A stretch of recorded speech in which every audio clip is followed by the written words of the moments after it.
Christianity and its theological schools have often been accused of utopianism, of trying to get out of reality by creating or fabricating another reality. I think at some level, the accusation, the suggestion of utopianism is correct, especially when we follow the social critic and theorist Naomi Klein when she says that utopianism is simply the ability to think our way out of the present. Utopianism is our way to think our way, the ability to think our way out of the present. Considering the present that we live in and the condition of the world in which we find ourselves, this ability to think our way out of the present, to dream as it were, may be the church's greatest gift to the world. We live in a world of crushing oppression. We live in a world where 30,000 children will die at the end of this day, where there are currently more African American men in our prisons than our colleges and universities, where Asian Americans are continuously questioned about their citizenship and place of belonging, where the Asian American church, as I will talk about, is considered largely irrelevant to the concerns of white theology. These are desperate times.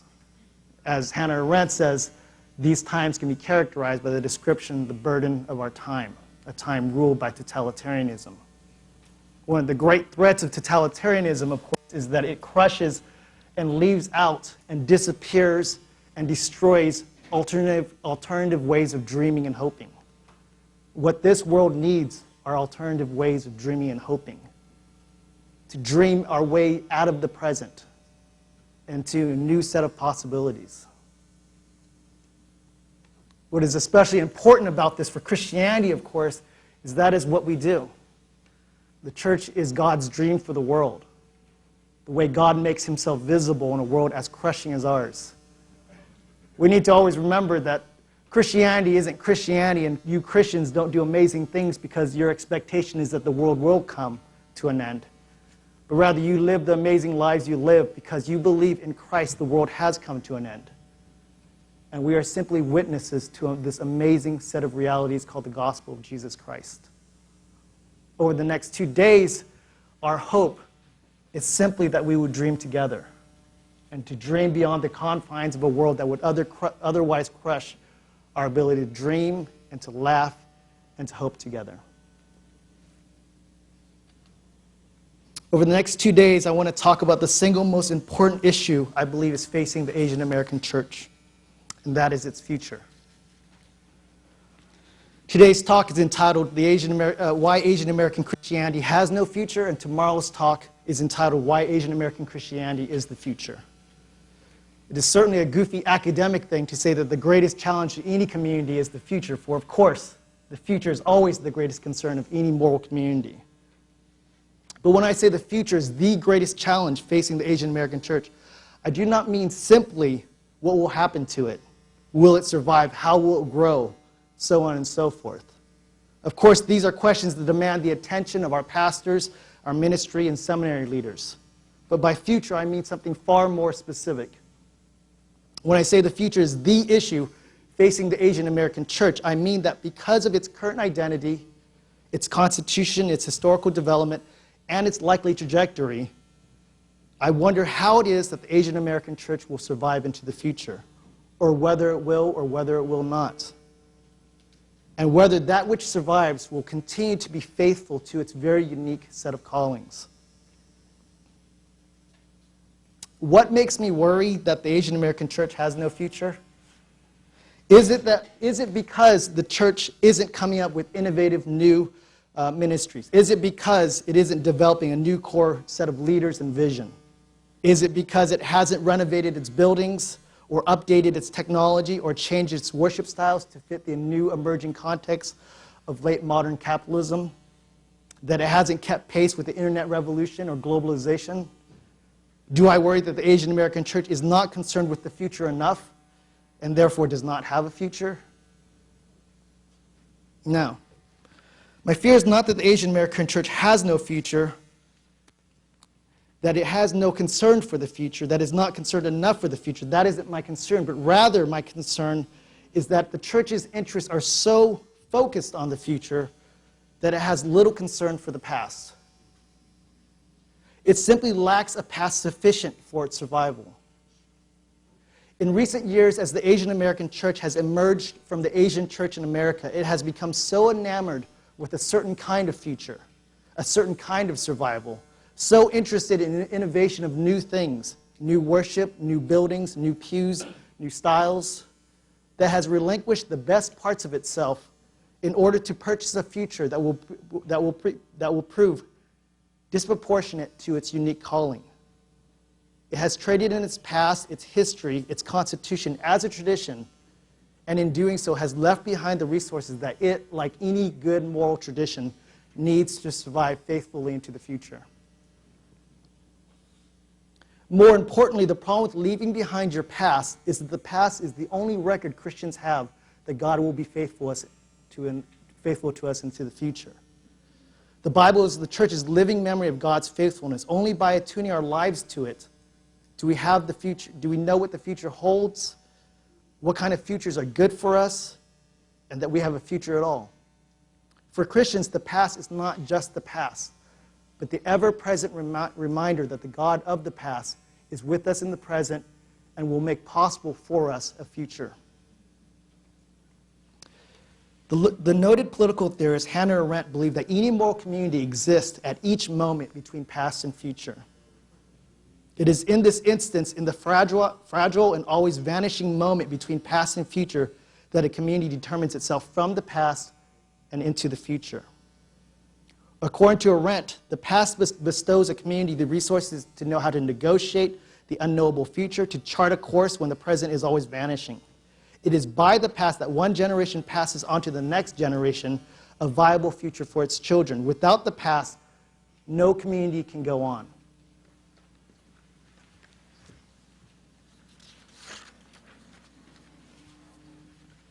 As a Jew and a German migrant to America during the Nazi era, Arendt could speak with some authority about what it means to survive.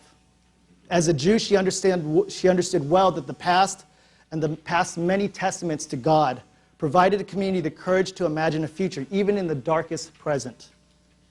As a German, she knew that without a strong anchoring in the past, the future will not only breed monstrosities, but perhaps more deadly, a community will lack the resources to know how to fend off its self-created monsters. And as an American, Arendt was well aware that the new is only as good as the past from which the new comes. So what do I mean when I say the Asian American church lacks the past and therefore a future? Simply that to the extent that the Asian American church identifies itself as an over and against, a leaving behind, and a separation from. For what is the Asian American church over and against, leaving behind, and separating? First, Asian American Christianity sits racially over and against non-Asian American Christians. Yet without its brothers and sisters, it loses its past as a common faith. Second, Asian American Christianity grew up by leaving behind its first-generation forebears. Yet without an immigrant mother church, it abandons its past as a common story. Third, Asian American Christianity separates itself from the theological tradition. Yet without theology, it surrenders its past as a common language. It is this triple departure that worries me most. Without the past, we Asian American Christians are headed into a future of our own choosing. Having left so much behind, we lack going on well. Let me explain what I mean by an over and against, a leaving behind, and a separation from.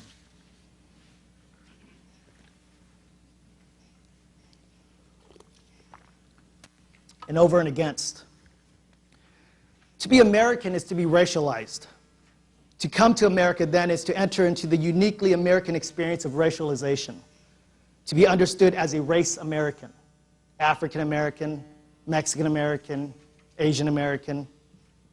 In coming to America, becoming racialized, one gains an identity inscribed by these racial dynamics as the ultimate rationale of civic life.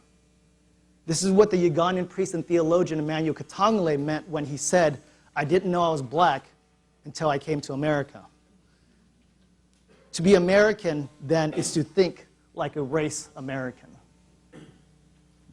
In Race America, especially under the auspices of multiculturalism, to be racialized is to be separated into your own group over and against other groups. In these groupings or ghettos or subcultures, the only thing that substantially holds us together, the only reason we exist as a group, the only thing that makes us unique as a distinct racial community is that we are not like the others. These groupings are less about what we share in common than what we don't share with others. In other words, these various racial groups have less to do with what you are than to do with what you are not. As a race American, you know for certain one thing. You are not another kind of race American.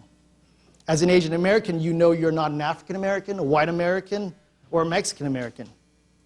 Now, you would be very hard-pressed to say what exactly it is that makes you Asian American, but you know for certain you are not black, Mexican, or white. Now, you may know you are of Chinese descent, or that you prefer Korean rice over Vietnamese rice, but none of this is to be Asian American. To be Asian American is simply to not be something else. So to be a race American is to be over and against.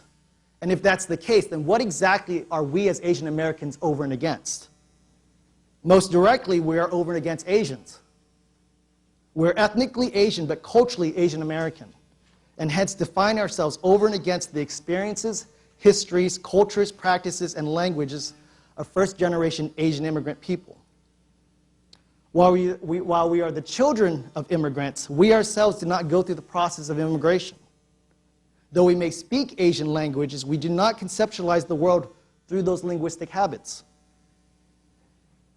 While we look Asian, we are certainly not Asian in the same way that those people are Asian. You know the over and against mentality and posture of Asian Americans by the embarrassment we often feel regarding those who are Asian by way of accent, dress, mannerism, languages, habits, etc. The whole lexicon of FOB, that whole nomenclature signals this. While I, an Asian American, was born here, you are fresh off the boat, which explains why you have the accent, the dress, the mannerisms, the language, and habits, and I don't. But in the same way that Asian Americans are not Asians, we are also not American, at least not according to most other Americans. Unlike other Americans, we are removed from immigration and hence Asian nationality by 1 or 2 short generations. Unlike other Americans, we do not as legitimately belong here. America is not our home, the argument goes, in the same way that America is home, for example, for the Irish American. And we are continuously reminded of this. For example, someone may ask us, as they often ask me in the South, "Son, where are you from?" If I say California, they say, "Where are you really from?" By which they mean, from where did I immigrate? A few years ago, when American Olympian Michelle Kwan was defeated by fellow American Tara Lipinski, the headlines of one reputable newspaper read, "American beats Kwan." Right? Which would be funny if it wasn't so incredibly offensive. To the extent that America looks something like persons of Nordic facial features, then Asians, by way of physical features, will always be considered outsiders, no matter how many generations we've lived in America. This is the testimony, of course, of the internment. So for Asian Americans, no matter how much we want to be full-fledged Americans, the racial politics of America do not allow it. So we are on the one side over and against first-generation Asians, and on the other side, we are over and against non-Asian Americans. This dual over and against doubly binds us on both sides, framing us into necessarily defining our identity, not in terms of what we are, but in terms of what we are not. Asian Americans know they're Asian Americans because they know they are not white, and because they know in their minds that they are not black. They are over and against whites specifically because while they would like to be white, they cannot be. As well, they are over and against black specifically because they don't ever want to be black. They want to be white not in the sense of what they consider a cultural blandness, but because they want to live in certain neighborhoods and have access to certain kinds of jobs and certain kinds of power. As well, they don't want to be black because they fear what the African American has become in America. The pariah, the paragon of all you should not be in becoming racialized. In the same way that they want to be white because of what whites have, they fear blacks because of what blacks do not have. While many Asian American youth may mimic a certain asinine media perception of African Americans, very few Asian Americans would dare affiliate with the intense racial struggle endemic in that culture. We just want to rip them off whenever it's convenient for us. We're ultimately not sure what makes us any different from them, but certainly we know that they are not us. In this way, Asian American racialized life is simply a microcosm of the racialized life in America, where difference as a problem, right? Difference as a problem becomes the animating question of the civic nation, of our common life together. Hence, W.E. Du Bois talked about a double consciousness, by which he meant that his very existence as a black man had become a problem.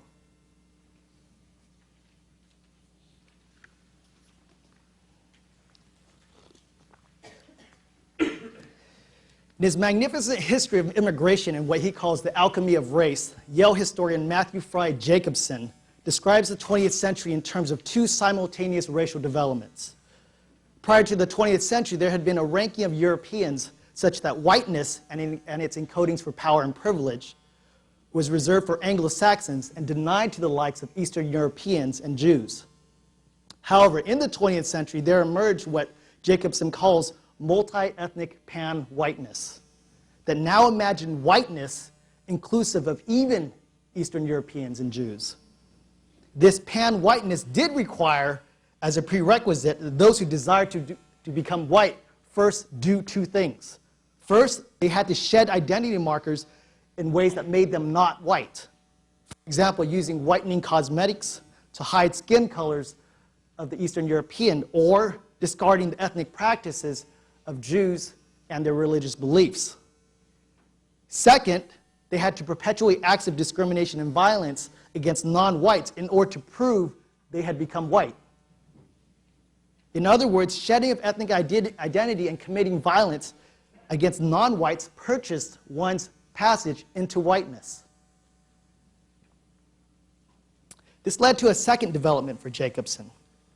At the same moment that this multi-ethnic pan-whiteness came into existence, a new outsider was created, namely those unable to shed ethnic identity and those unwilling to do violence against blacks.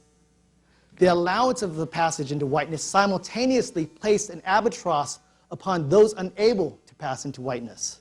Violence and discrimination against those unable or unwilling to pass into whiteness was now justified on the grounds of that inability or unwillingness. I fear that for the Asian American church, something of these realities are starting to come into play. The development of multi-ethnic pan-Asian communities, similar to the development of multi-ethnic pan-whiteness, operates according to the same logic and involves the same political capital.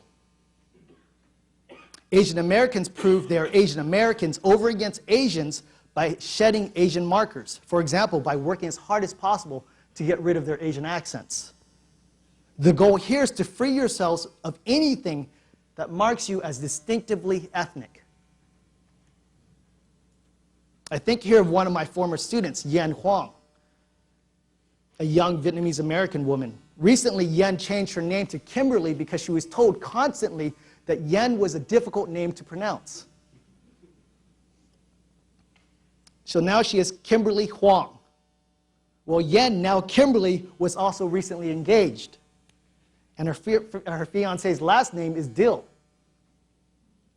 And so she came to lament as she realized that within a few short years, she would have gone from Yen Huang to Kimberly Dill. Yen Huang, a name that is obviously Vietnamese, Kimberly Dill, a name shorn of any ethnic Asian identity whatsoever. In a sense, her Asianness will have disappeared through her name. Within Jacobson's continuum, this is just the first move. The second move is then to perpetuate violence over and against. Hence, Asian Americans prove they are Asian American by making fun of Asians who cannot help but speak with accents. For lots of us second and third generation Asian Americans, making fun of and mocking first generation Asian immigrants, very often our own parents, becomes a rite of passage of leaving behind Asianness and becoming Asian American. I validate my membership within Asian America by doing violence to non-Asian Americans, which includes whites, blacks, and Mexicans, and others. Let me offer another example. It has become a common practice for Asian Americans to make money by establishing businesses that glean off the surface of the urban poor, basically making money off of their desperation. We do this without ever investing in their local economies or working on their infrastructures. We simply want to use them for the desperation that comes out in our profit. We refuse to befriend them, though. We build our wig shops and our liquor stores and our convenience stores and our cleaners in their communities, but our houses and our churches in other communities, as if they're only there for the sake of our profit. It is through violence against Mexicans and blacks that we show the rest of America we are better than Mexicans and blacks, and by doing so, gain approval into white America. Jacobson's double move of shedding ethnic markers and doing violence is most tragically demonstrated by the forms of violence Asian Americans perpetrate against themselves, against their very own bodies, in the great pursuit of Western conceptions of beauty and sexuality. In what has now become standard practices for Asian American women, plastic surgery that sharpens the broad nose, increases the flat chest, or Americanizes the Korean eyelids, use the brutal violence of cosmetic surgery to, combining Jacobson's two moves into one, remove Asian markers by committing violence against Asian identity. Today, plastic surgery has become for Asians what the skin-lightening cosmetic industry was for Eastern Europeans a century ago. If race is only substantiated, if race is made real by its performances, these are the types of performances by which Asian Americans enter into whiteness and become Americans. The Asian American church, at its best moments, is Christian. The rest of the time, Asian American Christians import their racial idols into their churches, as if their Christianity had nothing to say to their Asian Americanness. In this way, the racial habits of Asian American Christians very often look no different than the racial habits of non-Christian Asian Americans. When this happens, we, the church, abdicate the message of reconciliation to the violence of Jim Crow. Because we have not shown the world that the church is any better than a series of separate ecclesial water fountains, the world has set up separate but equal water fountains. Because we ourselves, as the church, are an over and against community, the only thing gathered in our churches is us, and not them, and certainly not them. Rather than giving away the gospel, we've just given away the gospel. As Augustine says, the violence of the world is our fault, for it knows nothing better. The specific problem with this over and against mentality is that it segregates Asian American Christians from the one universal gathered body of God. The universal church shares a common practice, a common past. We, the nations, have been called into God's covenant promise through Israel. It is not because we are white or Asian Americans that we warrant God's grace. It is only because God, in his grace, has baptized us into Jesus' Jewish body that we have then been engrafted into a common history all nations now share with Israel. It is, as it were, simply by faith, and faith being an act of grace on the part of God. Has nothing to do with our ethnicity. And so identifying our Christianity in terms of our ethnicity is not simply an affront on political grounds, and it's an affront on theological grounds. Without this common past, there can be no future. Any community that defines itself in terms of an over and against, as all race Americans have been forced to do, has no future. Two things will happen, as these things historically always happen. One, the lack of any constituent reason for being together other than being over and against will produce a lack of resources necessary to negotiate our difference in relationship to others' difference.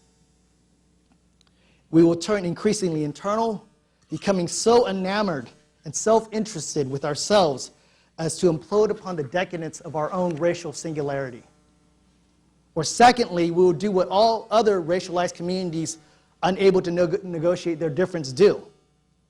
We will turn white. Lacking any constituent identity, we will long for the only identity that matters in America, the one identity that holds all the cards of power and money and privilege, and we will shed all the particularities that make us Asian, our languages, our foods, our celebration, even our very names.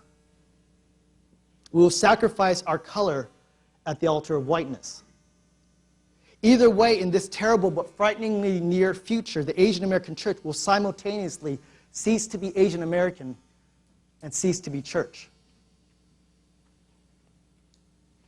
I told you this would be intense. I hate to say I'm just getting started, but I'm just getting started. A leaving behind. Helen Lee's now classic Christianity Today article, The Silent Exodus, portrayed the slow series of events that has left many Asian churches in a lurch between generations. A curse, as it were, in some ways, of their successes of raising up subsequent generations of leaders in the rich soil of immigrant America. In the same way that Lee's article in the 90s wondered whether first-generation Asian ministries could effectively develop a second generation of leaders, so nearly 15 years later, the question has become where these leaders have ended up. So well have these churches developed these young Christians that they soon outgrew their home congregations. The Silent Exodus, then, names the story of how this next generation left their home churches in order to find greener pastures. Let me offer an example. In one Southern American city, a church grew out of a Bible study started by Taiwanese immigrants who had come to America to study at a very well-known technical university. Feeling like second-class citizens in many of the predominantly white churches in the city, they launched out in search of something of their own. Over the years, the Bible study grew into a church that became one of the largest Asian congregations in America. At its heyday, the church could boast of a wonderful blend of young and old families, three generations of members, a thriving English ministry alongside two thriving Chinese-speaking congregations, a multi-person pastoral staff team, and hundreds of committed Christians. Over the years, the children in this church grew into young adults. Again, a product of the church's many successes, these young adults would go far away for university schools, to schools like Stanford, Harvard, Carnegie Mellon, the University of Illinois, each an indication of how well these children had integrated themselves in American society and the kinds of material success the church had come to expect. More importantly, through the first generation's faithfulness in developing dynamic English-speaking ministries, the church produced a wonderful cadre of young visionary leaders who in college found natural homes in groups like InterVarsity or Campus Crusade. Though larger than most, this particular church that I'm talking about epitomizes hundreds of similar Korean, Chinese, Japanese, Filipino, Indian, Vietnamese, Southeast Asian, etc. churches throughout the United States. Like many other immigrant Asian churches, the young adults from this church emerged and they spoke native languages, just like their parents. They enjoyed Asian foods, just like their parents, and tended to hang out with similar-looking people, just like their parents. But over time, variations between generations became increasingly evident. Though they spoke native languages, they clearly preferred to express themselves by expressing themselves in English, making it very unlikely that they would pass on these languages to their own children. Though they enjoyed Asian food, their taste both broadened toward pan-Asian cuisines and narrowed in their own ethnic food choices, i.e. no sea cucumber for this generation of Asian eaters. And though they hung out with other Asians, it was just as likely for them to marry Vietnamese if they're Chinese, Caucasian if they're Japanese or Korean, so on and so forth. Again, making it very unlikely that they would share any specific culture enough to pass it on to their own children. Finally, it wasn't simply their foods or their dating tastes that were different, but their views and visions of what Christianity might be like. what discipleship demanded and promised, what studying the Bible looked like. The basic sacramental lives of these Asian Americans looked different from their first-generation parents. In a sense, these variations always existed, but growing up highlighted these differences in especially pronounced ways. The successes of this Asian American church meant its Asian American children took as seriously their faith as their parents did. Like their Asian immigrant parents before them, they, like their parents, sought something of their own. Naturally, as the young adults in our Southern Asian church grew up, preferred English, left sea cucumber behind, dated and married outside of Asian ethnicities, and imagined Christianity differently than their parents, they began to feel less and less at home in what was once their home churches. To them, the English ministry began to feel like an afterthought to the larger, more dominant Chinese congregation. Just as their parents had raised them, they refused to accept second-class citizenship in their own faith lives. So what happened? In what has become a paradigmatic description, Lee answers, quote, "A silent exodus of church-raised young people who find their immigrant churches irrelevant, culturally stifling, and ill-equipped to develop them spiritually." End quote.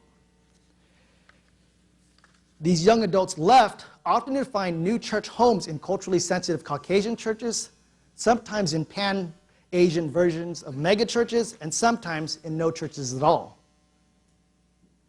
Today, is there still an English-speaking Asian American ministry in this predominantly first-generation Asian church? Yes, but most would be very hard-pressed to explain why, since the folks who attend that ministry feel like strangers to those in the other congregations, often not being able to speak even the same language, much less share in the same visions of Christianity. Indeed, the fastest-growing group in this church is not the second-generation Asian Americans, but the first-generation Indonesian community or the Mandarin-speaking congregation. This story, of course, can be told innumerable times with as many iterations as there are ethnic Asian churches. In response to the silent exodus, Lee foreshadows the development of Pan-Asian churches like Dave Gibbons' New Song and Ken Fong's Evergreen. These churches followed, and I'd argue indirectly helped expedite the silent exodus. Lee suggests, rightly I think, that these churches now epitomize the future trajectory of Asian American church life in America. Indeed, a few years ago, Dr. Timothy Seng and I attended a conference that featured, quote, the top leaders of Asian American Christianity's future. Almost every future leader there envisioned a church that looked something like New Song or Evergreen, even against the warnings of Pastor Dave Gibbons and Pastor Ken Fong, that theirs were specific instances of God's activity and not to be taken as molds for every Asian American ministry. Unsurprisingly, their caveats were left unheeded because when your church experience looks like something called the silent exodus, you cannot help but want and even be seduced by the likes of New Song and Evergreen. Not one future leader I spoke to hoped to join any of the mainline Protestant denominations. None described liturgically shaped and tradition-rich visions of worship. Few expressed much hope for reconciliation and growth within their first-generation mother churches. A startling small number could articulate a coherent vision for a multi-ethnic church that was not determined by an over and against approach to non-Asians. All these churches want to leave behind and start anew. I would bet, though I'd be happy to be proven wrong, that in the years since this conference, almost 10 years ago now, the most thriving Asian American churches and congregations have indeed followed suit. And I'm guessing these churches have found successes because in the same way these future leaders wanted something like Evergreen, so the exiles of the silent exodus set out to find something like Evergreen. It was natural for these churches to find success since they had positioned themselves in response to the felt need of these exiles. As surely as those churches failed, these new churches succeeded. So a rousing success met the silent exodus. Accordingly, my doubts about the Asian American church's future seems to have run ashore on the success of the Asian American church, which seems actually to have quite a bright future, especially we take the new songs and the evergreens as the barometers of success. This is precisely what happened in the southern city of the church I've been discussing. The demise of the English ministry at this particular church mirrored a similar exodus in other Chinese, Korean, and ethnic Asian immigrant churches in this city. As this exodus began taking place and as people began to take notice, concurrently and perhaps consequentially, Asian American churches sprang up, and within a short period of time, at least 3 such churches were growing. Today, these churches have to varying degrees succeeded in recouping these exiles, bringing them home in new homes, just as they had left their former homes. But I would like to take a second to reflect on this success. And here I should be clear. My critique is only partially aimed at New Song and Evergreen, for whom I have a tremendous amount of respect and to whom I am greatly indebted.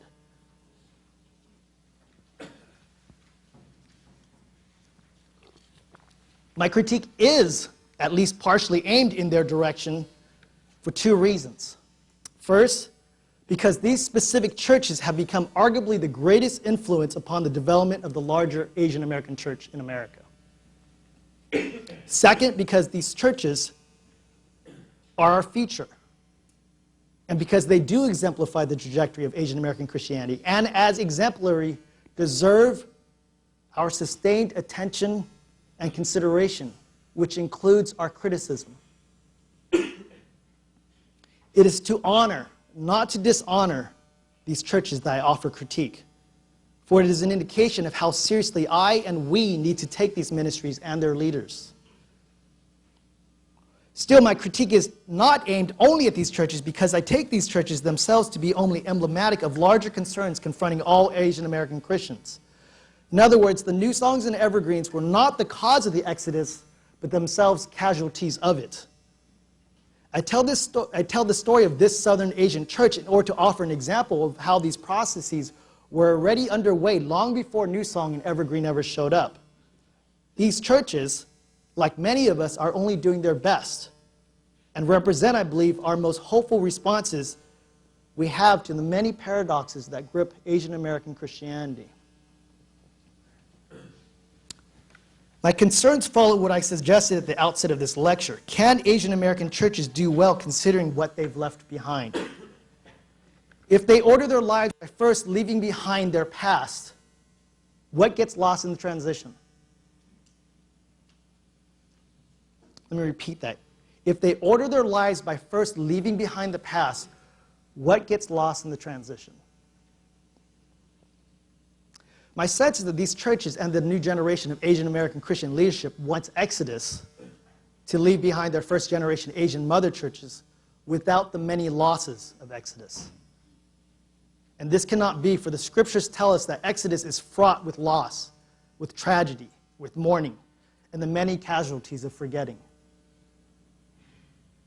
I don't believe Helen Lee's article had, nor have we, taken full stock of these losses, nor have we adequately thought through the ramifications, implications. Much of the Old Testament narrative is the ongoing question of memory. How well will the second and third generations remember God's faithfulness to the first generation? If they do not remember, if they choose to forget and leave behind their past, it is doubtful they will possess the resources to survive into the future. What Lee's article in The Notion of the Silent Exodus did not theorize, even as it anticipated these new modes of Christian ministry, is what gets lost in the process. And I want to argue that what gets lost in the silent exodus, what the children of exile do not carry forth, is precisely the resources that might otherwise help these congregations know how to be faithful. The tragedy here is twofold. On the one hand, like prodigal children, upon receiving their inheritance, they quickly left their homes in anticipation of greener pastures. Countless shrinking Asian churches across America testify to this.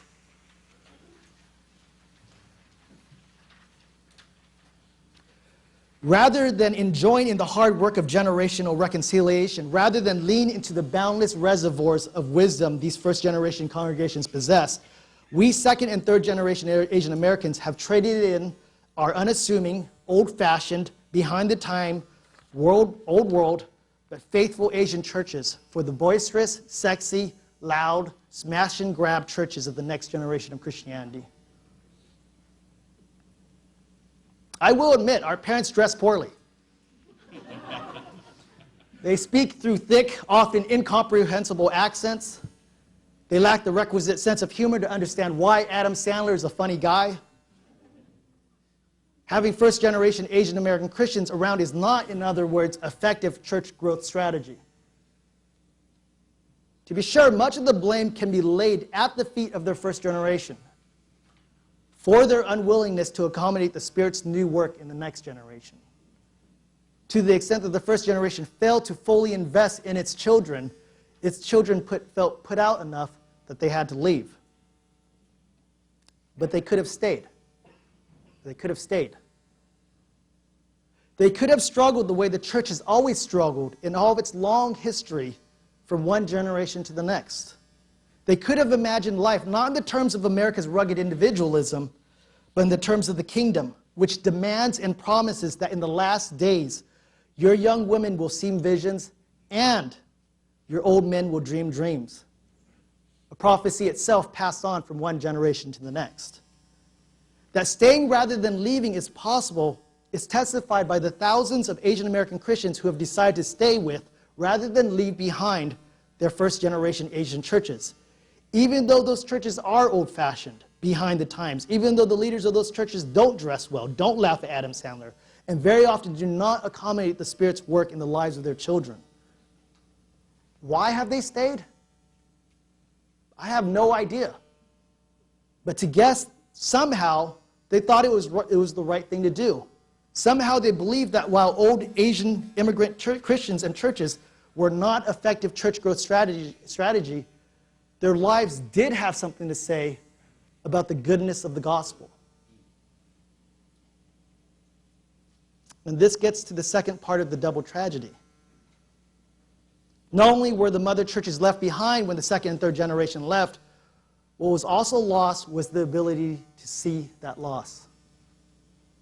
Without a home, one forfeits the horizon by which to judge the road ahead. Homeless, you surrender the compass by which to direct your own path.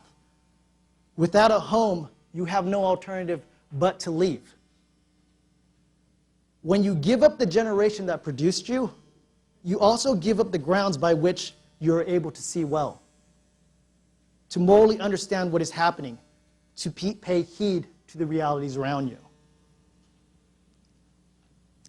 The reason it was so seemingly easy for the second and third generations to leave their homes was because they did not know what they were doing.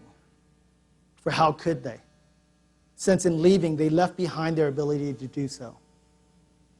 Having literally left their past, they left also their ability to understand the future.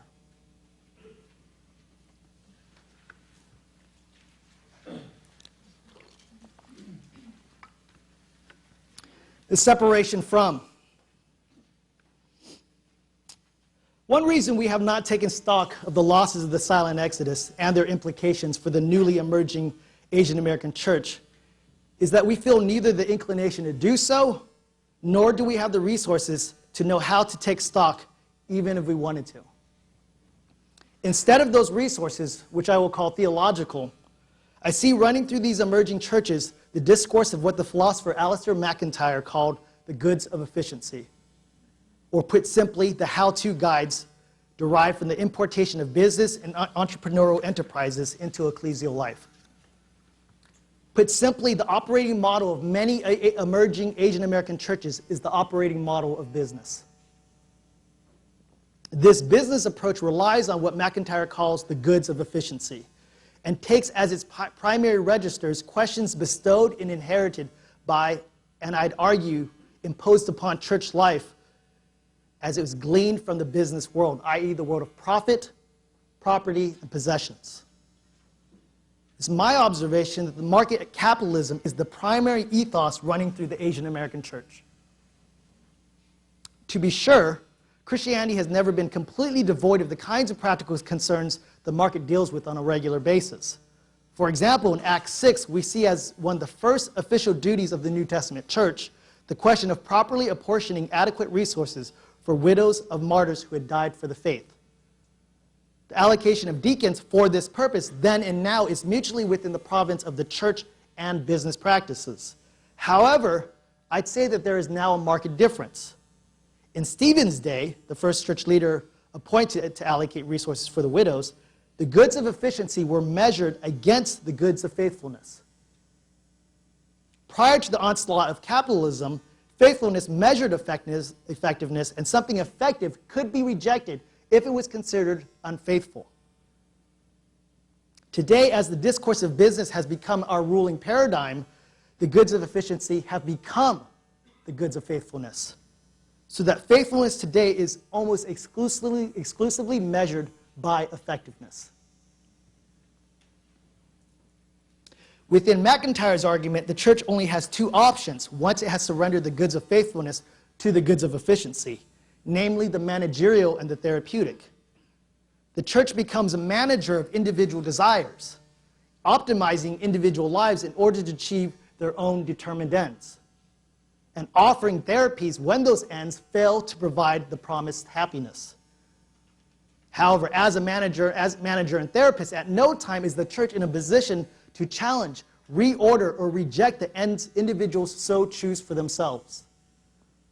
Since the Asian American church understands itself primarily as a manager of individuals, its pastoral task is primarily to assist people in getting what they want, not, as Augustine would say, shaping those wants.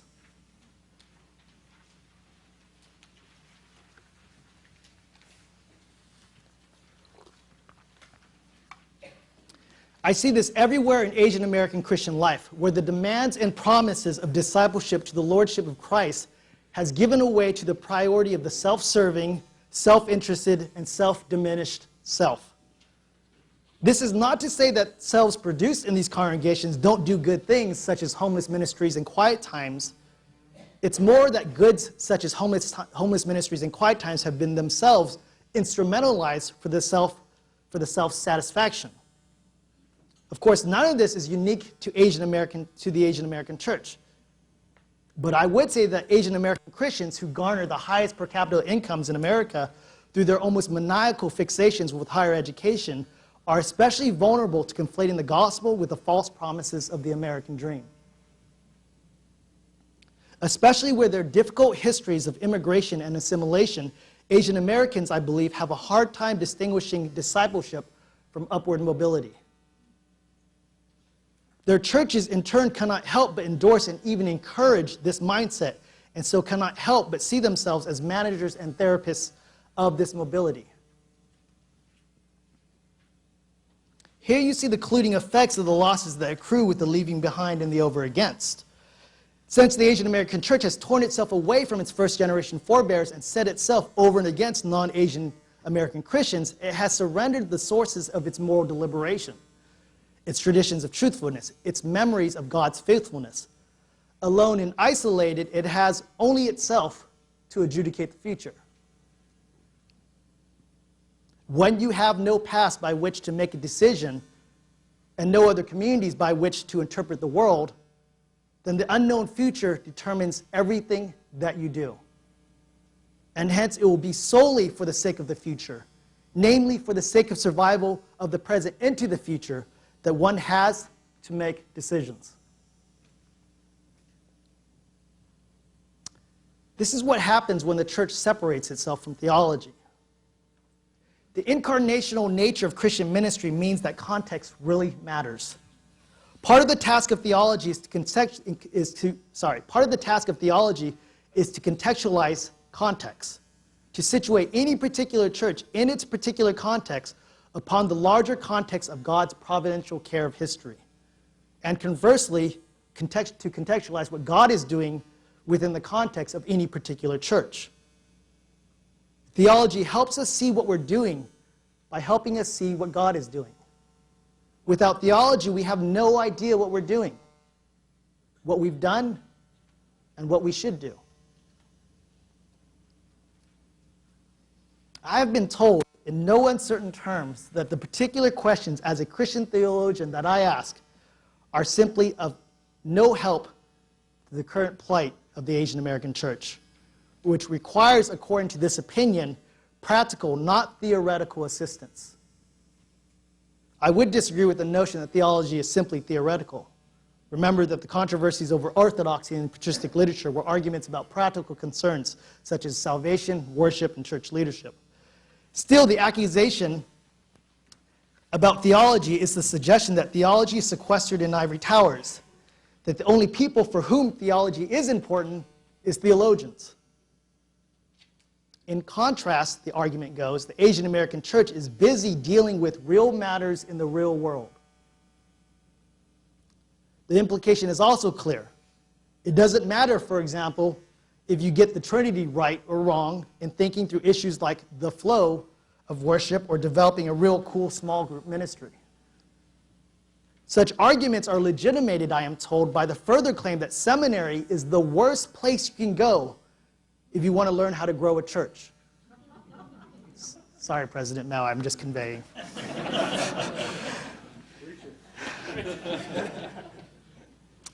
Such arguments are legitimated, I am told, by the further claim that seminary is the worst place you can go if you want to learn to grow a church, with the obvious implication being that churches don't need theology to be churches, and the kind of theological training one gets from seminary only slows down effective church growth and gets in the way of the emerging Asian American church. Better to get an MBA than an MDiv. If you want to be a good pastor, learn counseling, not systematic theology. Like I said, managers and therapists. In response, I'd say, get your Trinity wrong, and you will always get your worship and small group ministry wrong. It's just that without theology, it will take you a very long time to figure that out.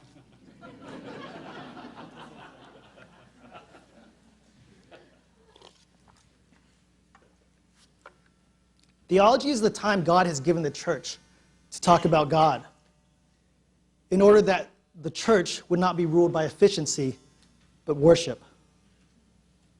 From the perspective of efficiency, worship looks like a waste of time. From the perspective of theology, worship is what time is for. And only in the context of worship do we theologically understand how to efficiently order our lives, and hence our time to worship God well. In terms of what we have already discussed, without theology, the Asian American church can't possibly know its racial over and against is endangering the gospel. Since the irresistible and ineffable processes of socialization racialize all Americans, without theology, Asian American Christians have no way to recognize or resist these biopolitical powers. Likewise, since leaving behind the first generation works because it's effective, we have no idea what we are doing when we leave other than we know it works. We lack the theological lenses to see how deeply problematic it is. Without theology, we lack the conversations through which we might offer other and creative alternatives than leaving.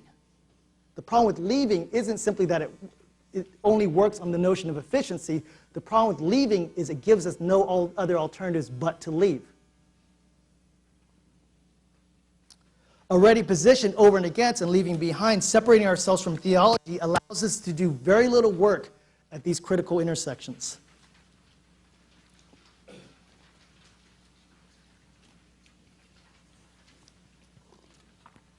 And, in turn, theology has very little interest in Asian Americans. Simply put, the current state of the Christian Academy considers the Asian American church irrelevant. This is counterposed to secular academic interest on the topic of Asian Americans, finding there a dynamic and fascinating ethnographies of realities which has vast implications warranting serious academic research and investigation. The Christian Academy, by which I mean seminaries and confessional graduate programs in religion, in contrast, has little to no interest on the topic of Asian American Christianity. Because of a worn binary that has fixated American race relationships to a black-white distinction, all else is rendered invisible, as if the only thing that matters is how white people relate to black people. On this binary, Asian American Christians have a choice between these two options. The binary of white-black Christianity, of course, is determined by the primacy of whiteness, which leaves black Christianity simply derivative of a prior and more essential white Christianity. It is no wonder that within this binary, Asian American churches have overwhelmingly, and I would even suggest completely and totally, chosen the white option. Academic theology has chosen to align itself with white Christianity vis-a-vis European and Anglophone theology. And every once in a while, though always with the greatest hesitation and suspicion and weariness, black theology. There is simply no room when white theology hogs the show, leaving almost no space for anyone else except some marginalized version of black Christianity. In tomorrow's talk, I will suggest that the emergence onto this stage of a generative Asian American theology has the potential to open the doors and recast how this stage is set. For now, it's enough to say that from the perspective of the overwhelmingly white Christian academy, Asian American Christianity simply doesn't matter. Neither black nor white, both victims and victimizers of racism, not Asian and not fully American, Asian Americans are simply ignored. They are rendered invisible by the registers of contemporary academic theology. The problem with the Christian academy not caring about Asian American churches is that such a lack of regard leaves these churches increasingly vulnerable to any discourse that will grant it attention. If the discourses that are interested in and interesting to Asian American churches is on the one hand increasingly secular racial politics and on the other unapologetically parasitic business practices, then the Christian academy strands the Asian American church to its death. This state of affairs is largely and deeply problematic on ethical grounds. If we remember, the Asian Americans are increasingly filling the seats of America's best seminaries. From Princeton to Trinity Evangelical Divinity School to Fuller Theological Seminary, Asian Americans are paying lots of money, or borrowing lots of money, in order to be trained by the Christian academy. They pay for this education, imbibe the lessons of these teachers, master these materials, embrace this tradition, learn these languages. All the while, they refuse even an ounce of help in how to contextualize this education for the unique circumstances of Asian American Christianity. The great 20th century theologian Karl Barth famously suggested the task of theology be undertaken with the Bible in one hand and the newspaper in the other. The world around us, Barth was trying to say, really matters. And yet seminary professors often teach and write as if the world doesn't matter. As if Princeton and the Korean American church don't share a common destiny through the Reformed tradition. As if thousands of Chinese American Christians don't look to TEDs for a coherent biblical hermeneutics. As if Fuller were not located in the most Asian place in the world outside of Asia. Talking about his experience at Fuller, one Korean American tells a story that characterizes the world around us. I was dating a Filipina for a while, but was counseled by a Korean pastor that I could not have a non-Korean marriage because of my ministry. My Fuller professor told me that I should stay with my girlfriend. Perhaps in the larger picture, this advice from the professor was right. However, I had no go-between as I heard two opposing views. I was in a context where cultures were clashing. I needed a cultural translator. Fuller was a very formative time for me, as it is for a lot of people. In these critical times, I wish that someone would have understood my context. This is a regrettable state of affairs, if only for the erroneous epistemological suggestion that truth can be truth for Christianity without being incarnated. It is almost as if these institutions and these teachers only see white people when they see Asian American people. One Asian American woman stated, quote, "I had no mentors at Fuller, which was a very hard thing for me to deal with. I wanted to challenge the assumptions of my culture with the gospel, yet no one could understand me at Fuller, so it was very difficult." Here we see a parallel to my earlier criticisms about businesses that take from the disenfranchised without investing in their infrastructures. If theology understands itself as it has to in order to be faithful as a servant of the church, it must divest its vast stores of goods for the benefits of these churches. If it does not, it will only have perpetuated self-fulfilling prophecy by assuming the Asian American church politically irrelevant. This is happening to the great detriment of Asian American Christians, and I'd argue to the great shame of these seminaries, because we're leaving Asian American Christians desperate for help, which will only cease then, these Asian American churches and these seminaries and these theologies. They will cease to be theology, and they will be simply academic. This lectureship and the recent efforts of President Mao and the Fuller community are important steps in the right direction, as are professorships and centers in Asian American Christian places like PTS or American Baptist Seminary of the West. But still, we have a long way to go. What Asian American Christians so desperately need are courses for their context, including classes that dare to question their context. Professors from and with interest in the Asian American church. Hint, hint. And the Academy's encouragement that such scholarship counts as scholarly. Classroom discussions that, as Pastor Wing Pang suggests, theologize the Asian American context. Academic centers that act as intersections between church and academy, bridging the academic and the ministerial. And research and publications that help the whole church, not just Asian Americans, think through these complex issues. In other words, what the Asian American Christian needs is what every Christian needs, and they need for others to see they need it. If not, Asian American doubts that seminaries and theologians have nothing worth considering will only continue, and in a sense, be justified. If not, the past, which is our theological inheritance, will be lost, leaving behind an ability to continue faithfully into the future.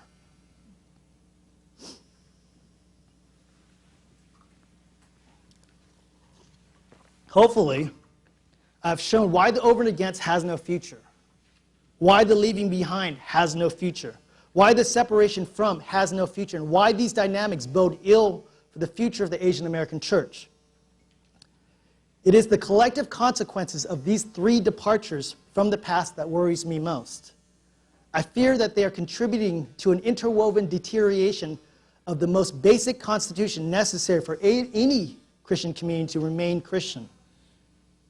It is the combining of these three departures from the past that I see as slowly eroding our future, as slowly chipping away at the great gift that is the Asian American church.